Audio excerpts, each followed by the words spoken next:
The first time I think I really realized how special Coro was, and I have to give a little bit of backstory. My first placement supervisor, John Perez, who eventually went on to become Speaker of the State, was working at the United Food and Commercial Workers Union down in Orange County.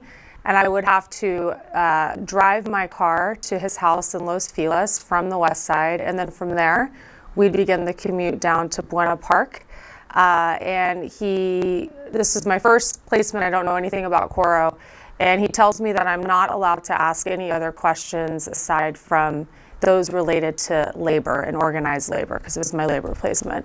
And I'd go home every night, like stressed out about what was my list of questions, and I'd sit in bed, borderline crying, and like writing notes about what questions I was going to ask. And one of the first days that week, we were driving in his car, and I asked him if I could roll down the window because it was too hot. And he asked me how that question related to labor. And I had a mental breakdown. But I think at that moment it was sort of like, oh, there's something more to this program. There's something bigger that I'm supposed to be learning and being taught. And from that moment on, especially with John, we had probably one of the most meaningful placements I'd had. And labor was probably the subject matter I was the least prepared coming into Coro. And I felt very, very rewarded from that placement in terms of what I was able to learn, and grateful for that experience with him. When you're going through the program or you're applying for the program, all you hear from alumni is that you're constantly reaping the benefits of the program. And I sit here answering this question with that response that I feel like every year that goes by, or any real new challenge I'm dealing with, I somehow channel a new Coro tool, or something that I learned through the program clicks in a way that it hasn't clicked before. But I would say that the two most resounding times when I feel my Coro instincts click in are first when it comes to meeting facilitation.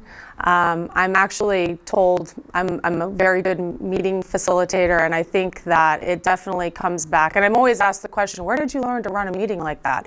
And I have to thank my Coro seminar and my Coro classmates and my trainer for those skills, being prepared with an agenda, really critically thinking through what are some of the arguments that are going to be brought up by whoever's in the meeting, and really managing an agenda and respecting people's time and making sure that people feel heard, I'd say is one of the biggest tools that I feel like I gained from my Coro experience. Is sort of when you're going into a meeting about a challenging issue, whether it's homelessness or housing or development, I think there's a tendency to come in with your idea and your solution and try to sit there throughout the meeting and sell people on your idea or your solution.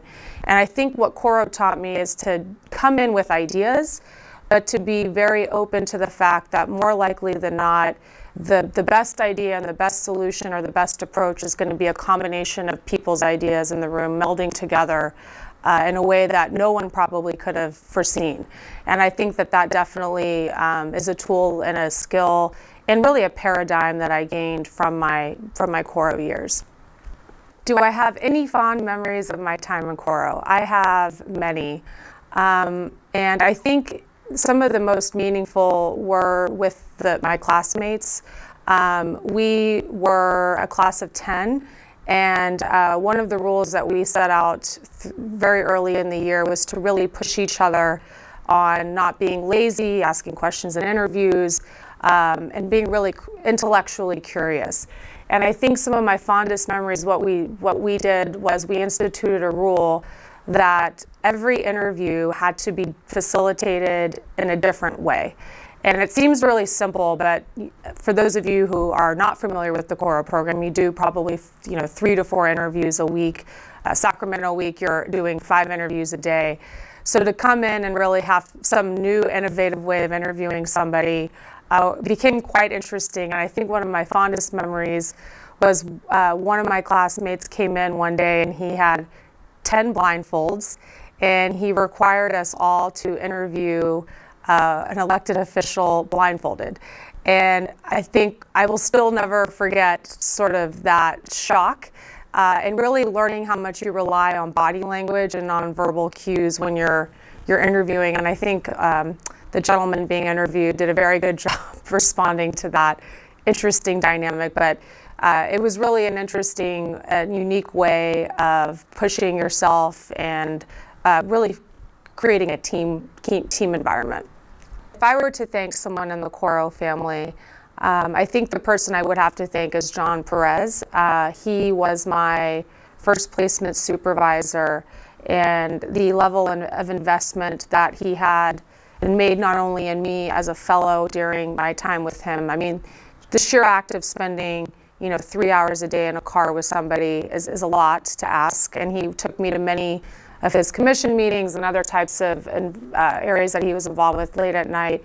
But he really stuck by my side throughout the program and post my experience in Coro, and really pushed me beyond anything that I would have expected out of myself. And I think it's a real testament that you can have your own expectations of yourself, but when you have people around you constantly having higher expectations of you, more likely than not, people will reach those standards, and it's just a matter of pushing people and expecting a lot of it. I think if our education system implemented more of that, we'd see more successes out of our students.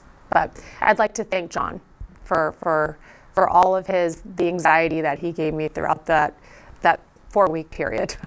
What Coro means to me is solutions, and pragmatic solutions to right now what I think are some of the most challenging times we've faced as a country, as a world. It teaches you, Coro means operating in the gray. It means being nuanced. It means not looking and digging your heels in black or white. It means not being afraid to go into the unknown and be more focused on reaching a solution that helps people versus sticking your feet, digging your heels into the ground and fighting for what you think is the right answer. It's humility, it's genuine interest in others, it's compassion, and it's leadership, and it's hard, but that's what Coro means to me. The impact Coro could have in the region, I think, is really profound when you consider its alumni, when you consider the placement supervisors, the former trainers, the former staff. And I really believe that if, to the point of engaging alumni, engaging people that are in the program, that I think if we were to unite more deliberately as a community and really figure out, hey, so-and-so's working there, or so-and-so's in this government agency, or this corporation, or this union, I think you'd see our fragmented city come together in a more cooperative, collaborative environment. That doesn't mean to say we're all going to, have the same opinions on some of the challenging issues that our city and county faces, but I do think that there's a way to have a more constructive, proactive dialogue, and I really believe Coro trained individuals, whether it's through a community program or a fellows program, or just someone who happened to know a Coro fellow and kind of get caught into this sort of mafia mentality, really the potential is endless. And that's why I continue to stay involved with Coro. I love the people it brings together. I love Selection Day, and when you get to see all of these young, passionate people who are inspired and want to change the world for the better. We definitely have different ideas on sometimes how to go about that. But I think when you can agree to respect one another and have a commitment to work collaborative and find common ground as opposed to areas of disagreement, there really is endless potential. And I think Coro is the organization that can lead and produce leaders to solve and address these issues. Coro has become my family. I think, no matter where I am, even my roommate who lived with me when I was in Coro, who thought the whole thing was just, she's an engineer and just did not understand. She feels a part of the Coro family. I think it's a very unique and special program, and defining it is hard because what it does for each person is very individual. It's very individualized. But there's a common vocabulary and a common approach and a methodology that's shared by the people who interact with it. And I think it's a very special thing. And sometimes special things are hard to define in a 3-minute soundbite that folks can understand. But I think that's part of the Coro magic. Magic? Coro magic. Mafia? Coro mafia. Describe the X-Men.